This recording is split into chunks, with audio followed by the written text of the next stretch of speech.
Assalamualaikum warahmatullahi wabarakatuh. Alhamdulillahirabbil alamin. Wassalatu wassalamu ala asyrofil mursalin sayyidina Maulana Muhammadin wa ala alihi washabihi ajmain. Amma ba'du. Teng ngarsa keluarga besar Mbah Ahmad Minan Tua kang kula hormati, khususipun Nyai Umi Maftuha sedanten keluarga Gus Hatta. Ngarsa para kiai khusus wonten Kiai Ulil Albab Arwani, Mbah Kawula Kiai Muat, wonten Dek Rosin Gus Nazif, wonten Kiai Mujib, teng ngarsa para habaib ingkang kula hormati. Kula mun niat mboten guyon, ternyata Pak Muat guyon. Tapi insyaallah kula mboten guyon. Kula niku mun gayane tunggu kursi tapi sajane mboten gayane, pergi dikongkon nonton. Kalau niku terkenal kiai sing ora kena diundang kecuali pernah sepuh. Ternyata pernah sepuh niku kathah. Terus termasuk Mas Nadiem ngerasa sepuh. Kalau nak mboten dituruti ngerahno banser. Ribet niku. Kula badhe matur jauh sederengipun Mbah Kawula Ki Muat Thohir. Beliau itu Mbah kula saking lasem nggih saking kajen. Terus kula cerita sekedap buyut kula kandung namanya Hafsah niku gadah putri Sofiyah niku dugi kula. Adipun Sofiyah Badiah niku dados ibu-ibun Kiai Sahal. Wonten malih Kiai Subaidi dados Mbah Afif Mbah Ahmad.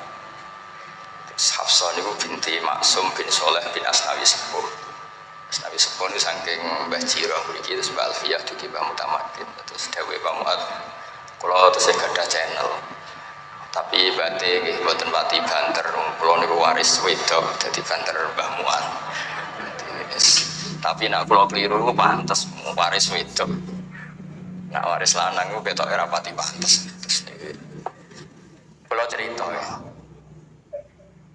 di antara khazanah sing kula waos dan itu jauh sebelum kula mireng cerita Mbah Minan. Kula nggih sering diceritani bapak kawula.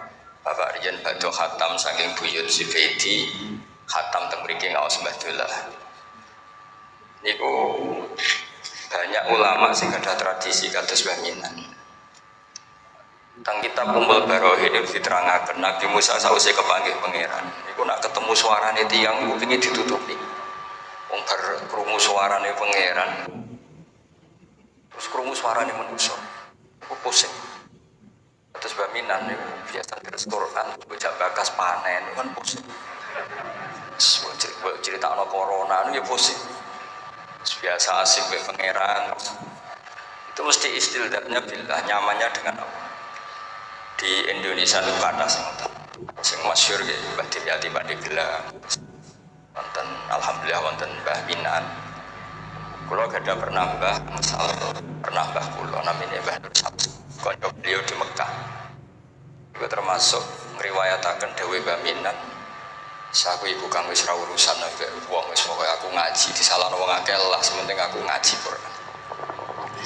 Terus kulo alhamdulillah termasuk orang yang pernah diberi kesempatan sowan beliau di kamar beliau dan saya tasyarruf sekali merasa mulia.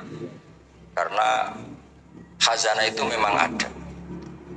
Terus kalau cerita sekedap para tamu di Mbah Minan kalau dengan logika saiki wong lagi muhadas sampai pangeran munajat waos Quran khatam kemudian jenengan ganggu kalam-kalam adam niku nggih cara hukum tirakat nggih batal kados salat niku nak omongan adam niku batal. Terus karena orang-orang yang punya pilihan seperti itu wahsyah merasa tidak nyaman dengan makhluk.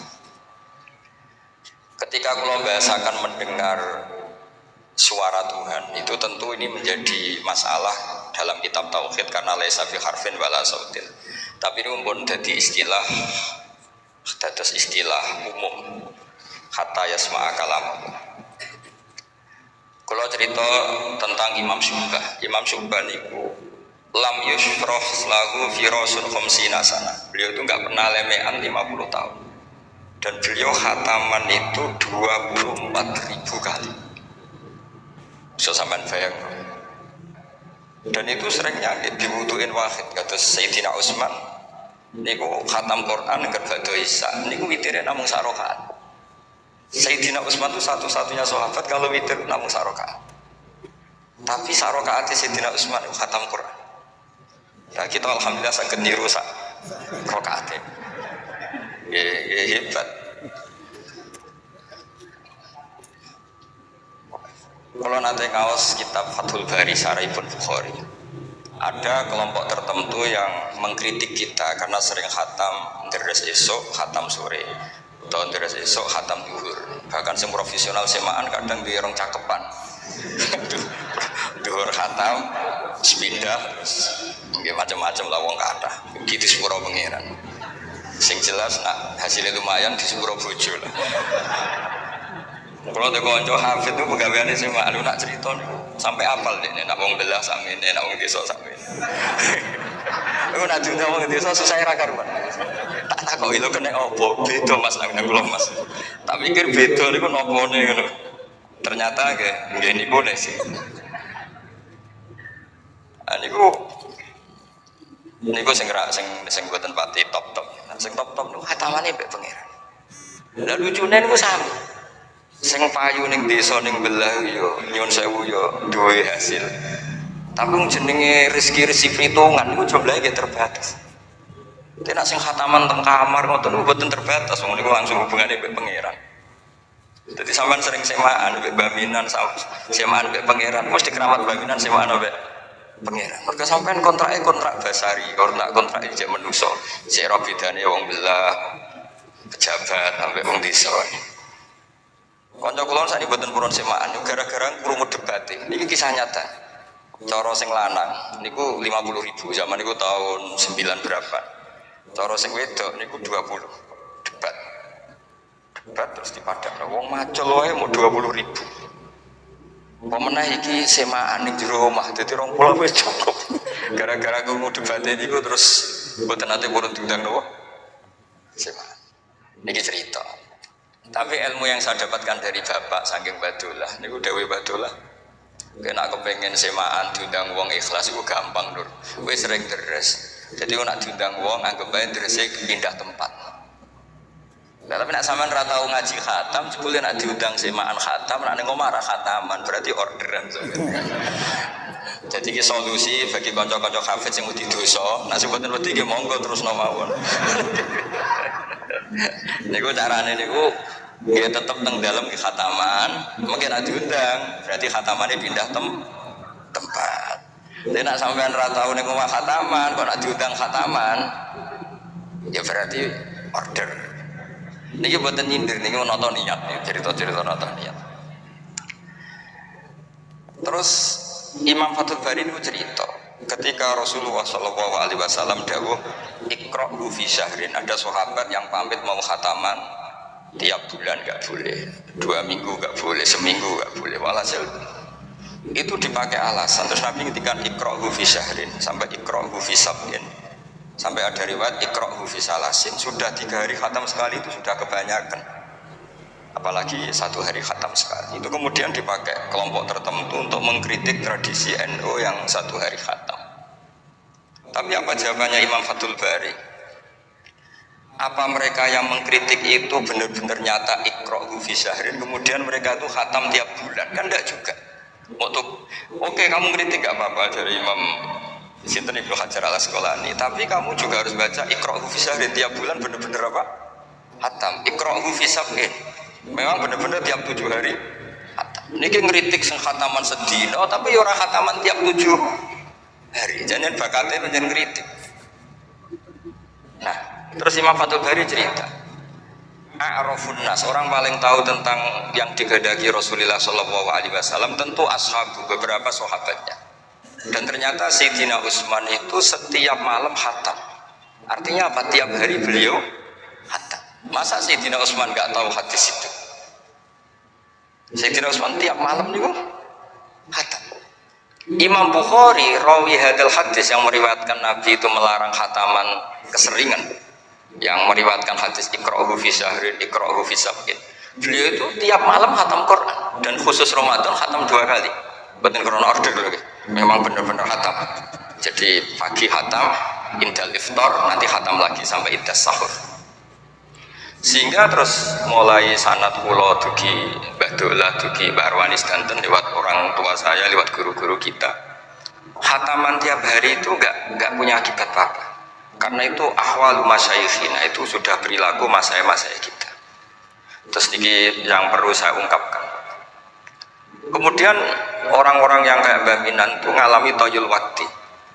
Gurunya Imam Sa'roni namanya Ali Al-Mursifi, ini cerita tentang Sirajul Qori, saraipun mantu Mas Hatibi. Di antara keramatipun gurunya Imam Sa'roni, niku satu hari itu khatam 360.000 satu hari. Sampai sembayang 360.000. Niku boten sampean takwil paling kudu pengganti Quran. Boten ya memang dibaca. Sampai muridnya Imam Sa'roni itu tanya, taqra'uhu bi harfin wa sautin. Apa kamu baca dengan huruf juga ada suara jenengan? Naam. Terus kata beliau, maddawawli al-waqta. Ini Allah memanjangkan waktu untuk saya ikroman di Rasulihi Muhammad sallallahu alaihi wasallam. Jadi beliau mengalami toyul wakti. Toyul wakti itu waktu diringkas sedemikian rupa sehingga beliau baca itu dalam waktu 24 jam ya kayak mungkin bagi kita ratusan tahun. Namanya toyul wakti. Nah, kenapa itu bisa terjadi? Terus kata-kata sarahnya Satibi tadi Sirahul Qora, wa hadza amrun la tasahul uqul wa haduna minhu atasdik. Ini sesuatu yang mungkin nalar kita tidak sampai, tapi sudahlah kita percaya saja. Nah, kenapa kita percaya? Karena Quran itu kalamullah sing aslinya itu laisa bi harfin wala sautin. Tidak melibatkan suara, tidak melibatkan huruf. Itu yang kalamun azaliyun. Kemudian orang ini ditarik ke Lauh Mahfud. Kemudian dia mengalami yang seperti itu. Dan itu bagi orang-orang dekat Allah sah saja. Kuntu samahu alladhi yasma'u bihi wa basaruhu satrusnya. Orang-orang yang dekat Allah itu ibaratnya mau melafadzkan apa saja itu sudah kayak mewakili itu. Kenapa begitu? Karena dia saking fananya pada dirinya sampai ya memang fana. Sehingga ya dia sudah, tapi bukan manunggaling kawula Gusti boten. Misalnya begini, saya beri contoh. Andaikan sampean itu jadi wali, sebetulnya saya bilang andaikan ini sulada bisa saja wali betul, tapi kayaknya kok belum meyakinkan. Andaikan dulu, urutannya andaikan dulu. Kalau sampean jadi wali, itu nggak tahu bedanya antara ayam itu melahirkan telur atau telur lahir dari ayam dengan ayam itu lahir dari batu. Itu nggak tahu bedanya. Apalagi Nabi. Nabi itu malah nggak kepikiran kalau itu ada bedanya. Kenapa? Ketika kamu percaya kudroh azaliyah sing ghairu mahsurah, kamu percaya kudrohnya Allah Ta'ala itu tama sempurna, itu kan sampai mesti berpikir, memangnya ayam bisa bikin telur? Memangnya telur punya kemampuan apa untuk menjadi ayam? Jadi sampean tahu betul kalau ayam itu tidak ada kudrohnya sama sekali, tidak ada kemampuan sama sekali untuk melahirkan telur tercipta jadi ayam. Artinya apa? Meskipun sesuatu itu sudah adi, sudah biasa, tetap yang ada adalah kudratullah, bukan hukum adat yaitu ayam menelur. Sehingga seorang nabi itu misalnya Nabi Soleh ditanya, apa bukti mujizat kamu? Saya minta unta keluar dari batu besar ini. Jadi Nabi Soleh, ya nggak apa-apa. Karena beliau itu tahu betul ketika unta lahir dari unta, itu memangnya unta bisa apa? Memangnya unta iso gawe unta, ayam iso gawe telur. Semua itu ada kudroh azaliyah, ada kudrohnya Allah. Nah wali dan apalagi nabi itu tahu betul itu. Sehingga ya nggak ada bedanya. Misalnya para nabi sampai tanya, ayam bisa melahirkan telur, apa batu ini bisa melahirkan telur? Ya jawabnya bisa. Sehingga ya betul lah, terus ada Nakotu Soleh itu keluar dari apa? Batu. Dan Nabi Soleh biasa saja karena beliau memang nabi. Rasulullah ketika sahabatnya kelaparan, terus diundang Jabir, masakannya sedikit. Ya beliau bilang ini masakan harus jadi banyak. Ya banyak, untuk orang sekian ribu cukup. Ketika sahabat kurang air di padang Sahara, gitu, sahabat bingung nyari air, Nabi malah sari, masyhur. Sare terus ya santai aja ketika beliau dilapuri ke orang air terus ya sudah minum air dari sini terus fana ba'al ma'mi baini asobi. Karena Nabi itu orang yang tidak bisa didikte oleh hukum adat, sehingga tak terus ayam ini bisa lahirkan telur berarti mungkin, kalau batu gak melahirkan telur gak mungkin, terus kamu bilang ini mungkin ini tidak mungkin. Itu kita kalau di matola kan diajari, padahal mungkin tidak mungkin berdasar hukum adat, bukan berdasar kudrahnya Allah Subhanahu wa ta'ala. Nah, orang-orang yang sudah begini masalah rezeki juga gitu.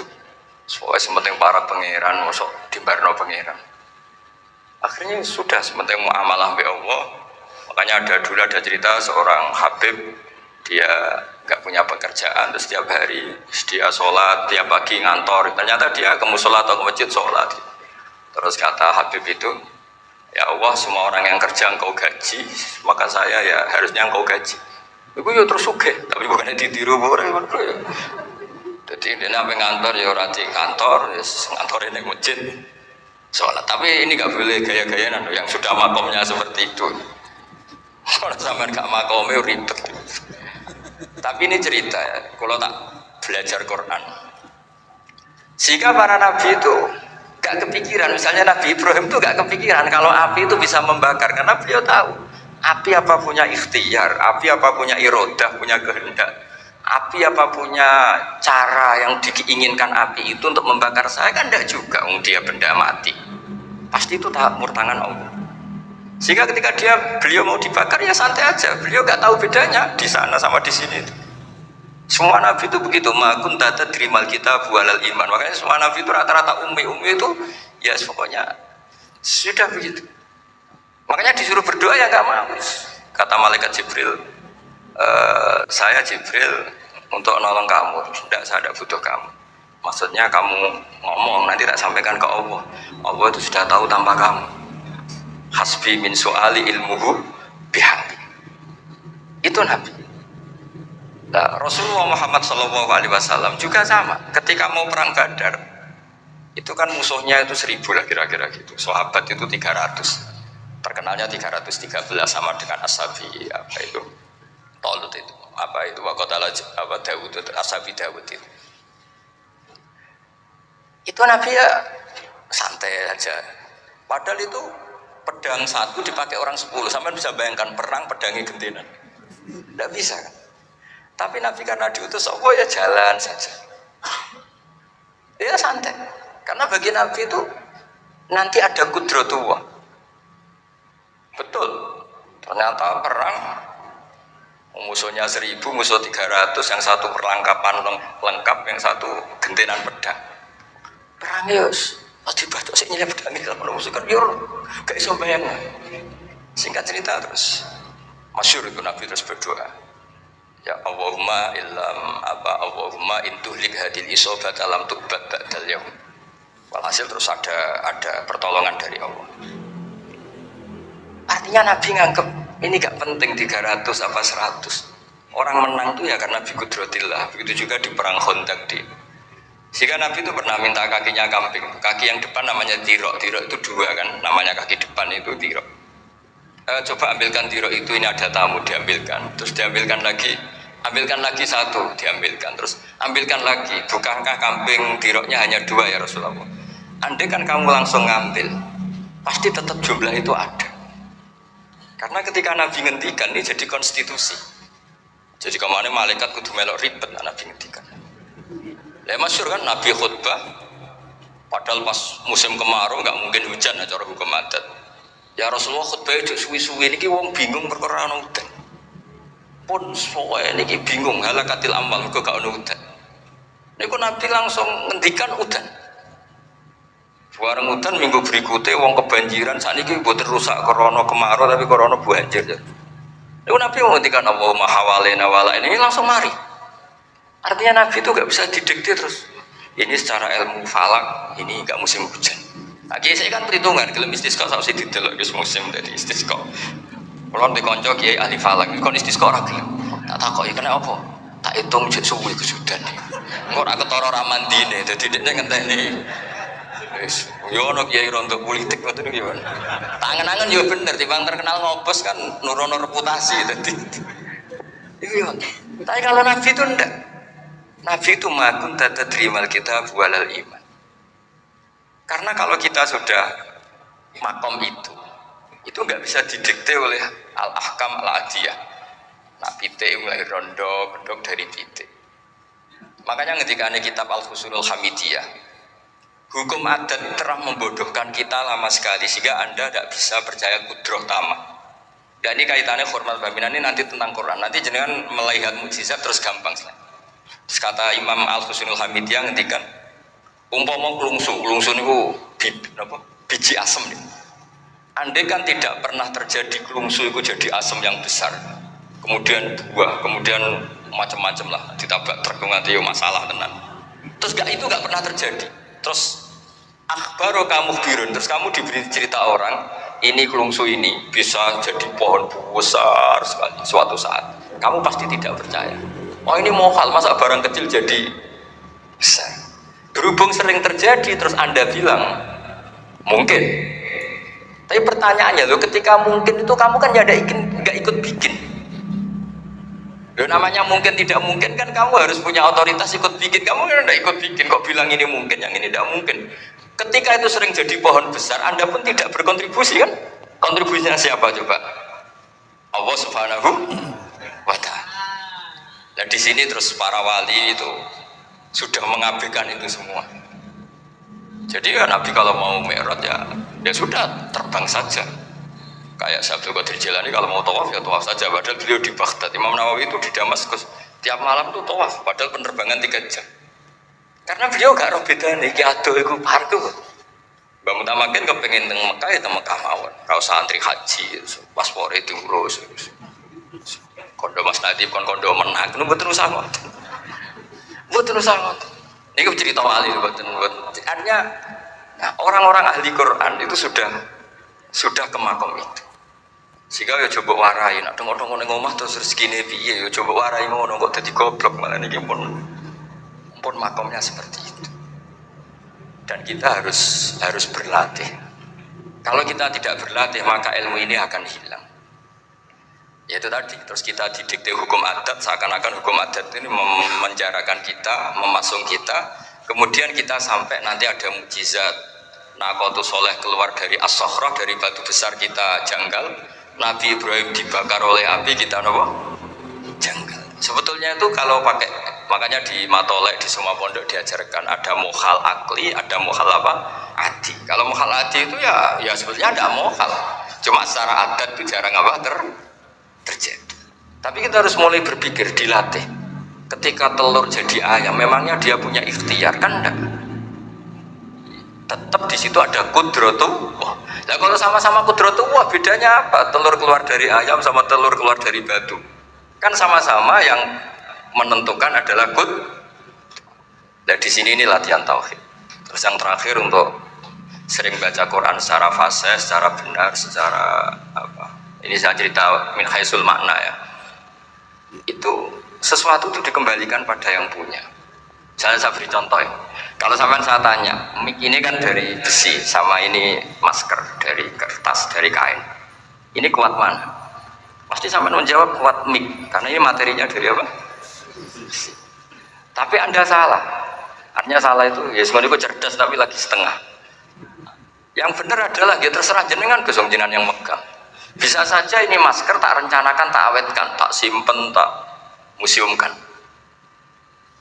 Saya punya rencana menghancurkan mic ini. Berarti nanti awet mana? Dinosaurus itu konstruksinya lebih kuat, tapi Allah menghendaki habis-habis. Pitik sing ngono iso nganti saiki. Nah, kira-kira seperti itulah hukum Allah. Karena agama itu apa? Jadi ya mambiati malakutu kulli syai. Agama itu berkeyakinan kalau ya terserah yang punya. Jadi kalau di depan agama kamu tidak bisa bilang ini lebih kuat dibanding ini, tidak bisa, tetap terserah yang Jadi kalau jenengan cerdas betul ditanya, mic ini sama masker kuat mana? Terserah jenengan. Atau kalau enggak, wallahu a'lam. Karena memang iya, apa artinya ini lebih kuat tapi saya punya rencana hancurkan. Tapi ini lemah, tapi aku punya rencana tak awetkan. Nah, seperti itu harus dilatih supaya kita terbiasa iman itu bil bayyinah dengan argumen-argumen yang kuat. Karena memang syaratnya iman menurut banyak ulama ya, lam yakunil ladzina kafaru min ahlil kitab wal musyrikin munfakina hatta ta'tiyahumul bayyinah. Jadi sehingga semua rasul itu punya kecakapan itu. Makanya nanti kalau suatu saat dengan dekat ajal, dekat apa, itu harus begitu juga dilatih. Ketika saya hidup ya tidak bisa mengatur kehidupan saya, cara kerja jantung, cara kerja organ tubuh kita. Sebenarnya kita hidup kan hidup saja, kita tidak tahu kenapa hidup. Tapi sawangannya nak wis mangan menjaga kehidupan. Sawangannya nak berobat menjaga apa? Kesehatan. Tapi kita bisa apa di depan kudratullah?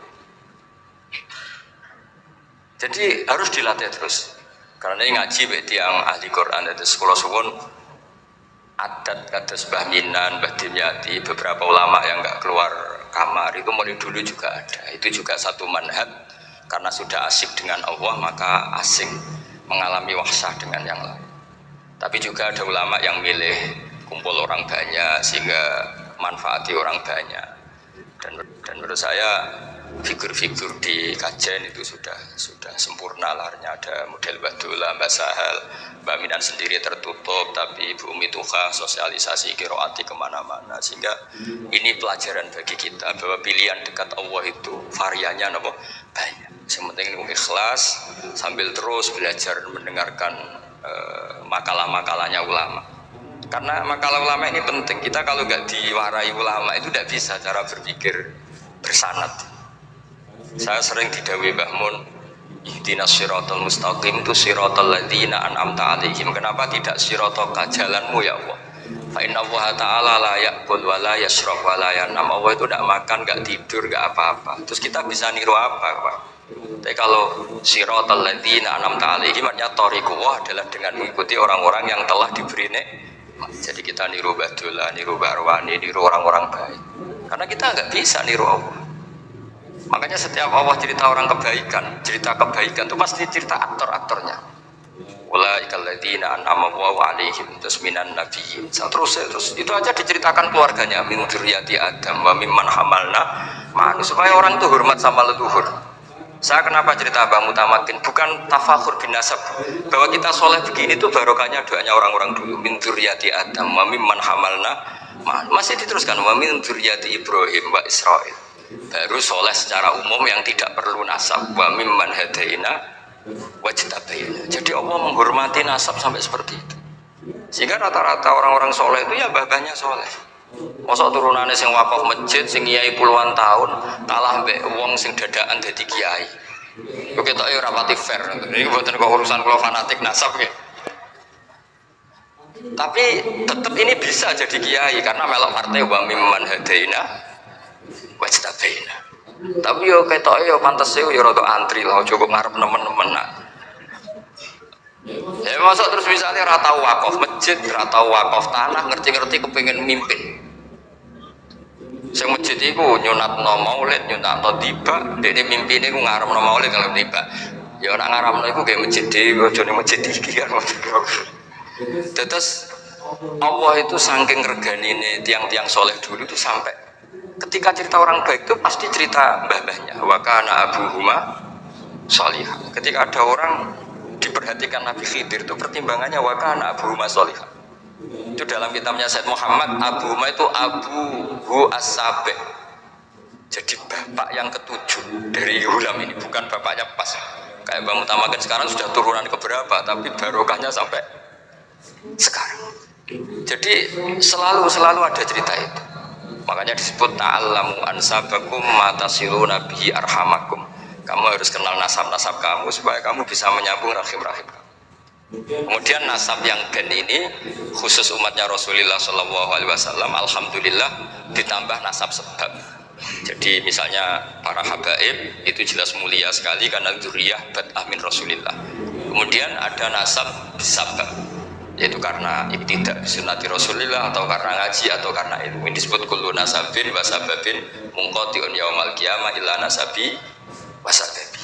Sehingga ada orang yang benar-benar ahli bait karena gennya, kayak Sayyid Hasan, Sayyid Husain. Tapi ada orang yang diaku keluarga Nabi karena amalnya, kayak Salman Al Farisi ketika beliau punya ide cemerlang di Khandaq, Nabi memujinya dengan apa? Salman minna ahlal bait. Jadi ini artinya gini, jenengan meskipun tidak keluarga Mbah Minan secara gen, karena yang keluarganya ya tentu Mas Fatah dan saudara-saudaranya, tapi kita bisa menjadi keluarga beliau karena amal dan karena mahabbah. Nggih ngoten mawon, nggih sing ndonga nggih ampun kula lah. Wis nurut mawon daripada niki bentrok ribet.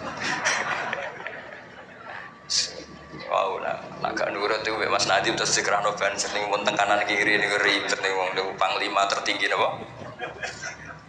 Itu kok wakili, itu kok ketuane tapi semawon yang jelas saged meremot. Nggih, monggo berdoa Al-Fatihah. Auzubillahi minasyaitonir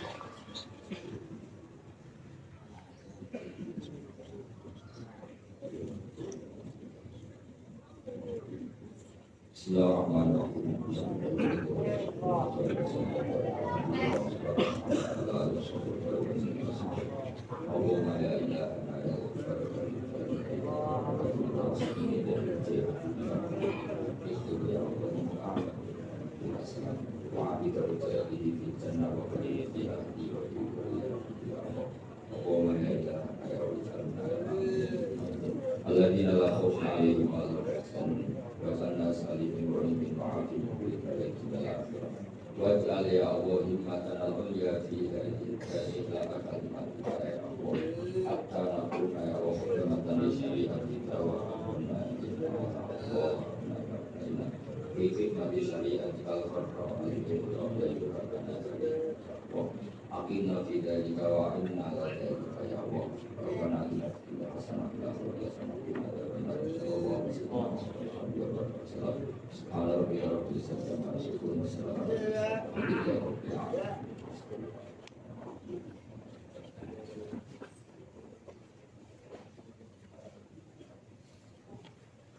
Assalamualaikum warahmatullahi wabarakatuh.